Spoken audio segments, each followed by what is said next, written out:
ভর্তি নুড়ি পাথর, আবছায়ালোয় অন্ধকার। প্রজাপতি পাখির পালক, লেখেন লীলা মজুমদার। পাইন গাছের সারির পাহাড়, দেখতে যাবি আরেকবার। পাগদণ্ডী মেঘ রোদ্দুর, সঙ্গে লীলা মজুমদার। পকেট ভর্তি নুড়ি পাথর, আবছায়ালোয় অন্ধকার। প্রজাপতি পাখির পালক, লেখেন লীলা মজুমদার। ছোট্ট বন্ধুরা, আজ আমরা আবার এসেছি গল্প পড়ব বলে। আজকে আমরা পড়ব লীলা মজুমদারের চোর ধরা। নন্দরাজ বেজায় মন খারাপ। সেই সকাল থেকে সব জিনিসকে কিসে যেন পেয়েছে। ঘুম থেকে উঠেই ভোঁদাকে ঠ্যাঙাতে গিয়ে অত ভালো হকি স্টিকটার হ্যান্ডেলের সুতো কতখানি এলো খুলে।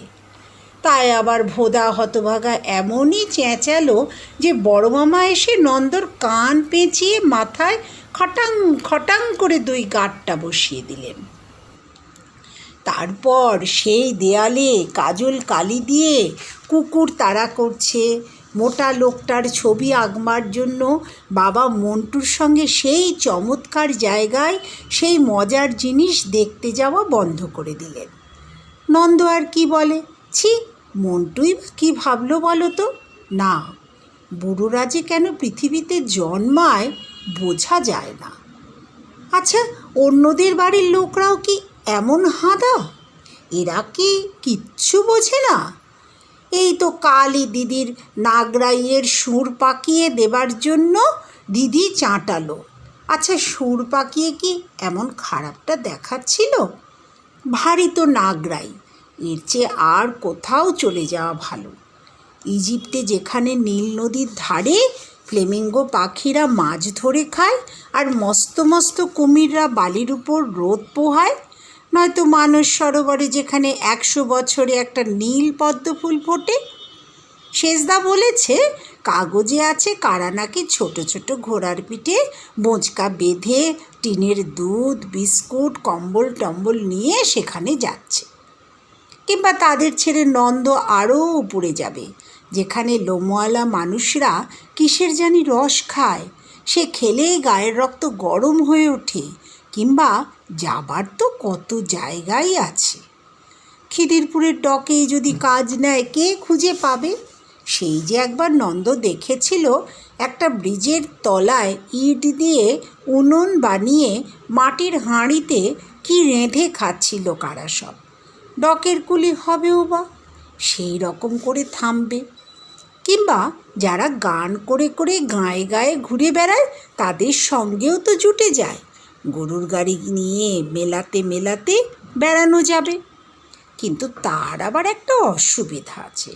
দিদিকে গান শেখাতে এসে গোপেশ্বরবাবু বলে গেছেন কোকিলের ডিম ভেঙে খেলেও এ ছেলের কিচ্ছু হবে না। গান করতে না পারুক, গরুর গাড়ি চালাতে পারবে তো। হঠাৎ একটা ভীষণ সংকল্প করে নন্দ শটান উঠে একেবারে ঘোরানো সিঁড়ির দরজার কাছে এসে দাঁড়ালো। মা বলেছেন, খবরদার ও দরজা খুলবি নি, বিপদে পড়বি।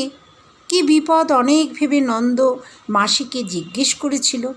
মাসিমা বলেছিলেন, ওরে বাবা, সে কি ভীষণ বিপদ। কি ভীষণ জিজ্ঞেস করাতে আবার বললেন, সিঁড়ির মোড়ে মোড়ে বেজায় হিংস্র লোকেরা নাকি বাঁকা ছুরি হাতে চকচকে চোখ করে ওঁত পেতে আছে সারা রাত। ভোরবেলা গঙ্গায় জাহাজের মাসিগুলো যেই বেজে ওঠে ওরা কোথাও আবছায়াতে চলে যায়। নন্দ জানতে চাইল তারা কোত্থেকে এসেছে। বললেন, কেউ এসেছে জাভা থেকে, কেউ সান ফ্রান্সিসকো, কেউ কম্বোডিয়া থেকে। আউটরাম ঘাটের কাছে তাদের জাহাজ নোঙর দেওয়া আছে। জাহাজের পাশের রেলিং না দেওয়া সরু কাঠের সিঁড়ি বেয়ে রাত দুপুরে নেমে এসেছে। ভোর না হতেই আবার ফিরে গিয়ে জাহাজের নিচে অন্ধকার ঘরে প্রকাণ্ড উনুনে কয়লা পুড়বে। একবার অনেক রাতে নন্দ কোথা থেকে নেমন্তন্ন খেয়ে ঘরে ফিরছিল। তখন নিজের চোখে দেখেছিল ছোট ছোট টিমটিমে আলো নিয়ে কারা যেন ঘোরানো সিঁড়ি দিয়ে ওঠানামা করছে। তাই দরজার সামনে এসে নন্দ একবার থামল। বেশ রাত হয়েছে, বাইরে খুব হাওয়া দিচ্ছে, কেমন অদ্ভুত একটা আওয়াজ হচ্ছে। হাওয়া তো রোজই দেয় আজকাল, কিন্তু এরকম তো কখনো মনে হয় না। নন্দ দরজা খুলল। চামচিকের খোকার কান্নার মতন একটা শব্দ হলো। একা বড় সাইজের ঠ্যাঙের লোমওয়ালা মাকড়সা সরসর করে নন্দর পায়ের উপর দিয়ে চলে গেল। প্রথম সিঁড়িতে পা দেবার আগে নন্দ ওপর দিকে তাকালো। যত দূর দেখা যায় সিঁড়ি ঘুরে ঘুরে 5 তলার ছাদে পর্যন্ত উঠেছে, আর নিচের দিকে যত দূর দেখা যায় ঘুরে ঘুরে 1 তলার সান বাঁধানো গলি পর্যন্ত নেমেছে। সিঁড়ির রেলিংটা ক্যাঁ কোঁ করে নড়ে উঠল। কার জুতো জানি চাপা গলায় মচমচ করে ওপর থেকে নেমে আসতে লাগলো। নন্দর হাত পা হিম হয়ে গেল। অন্ধকারে দেয়ালের গায়ে চ্যাপ্টা হয়ে টিকটিকির মতন লেগে রইল। লেগে থেকে দেখল বুড়ো আঙুল বের করা, জিভ কাটা, ছেঁড়া হলদে বুট পায়, তালি দেওয়া সুতো ঝোলা লম্বা পেন্টুলুন পরা 2টো ঠ্যাং সিঁড়ির বাঁক ঘুরে নামতে লাগলো।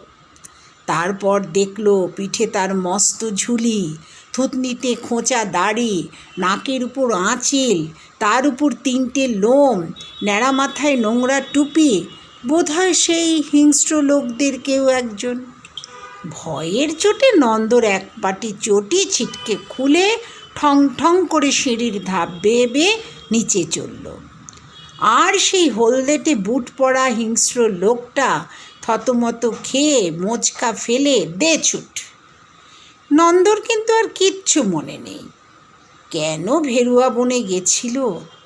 লোকটা কিন্তু নিজেই টেনে কোথায় দৌড় লাগালো। এদিকে 5 তলার লোকেরা আজও গল্প করে নন্দ নামে একটা ছোট ছেলে চোর ভাগিয়ে জিনিস বাঁচিয়েছিল।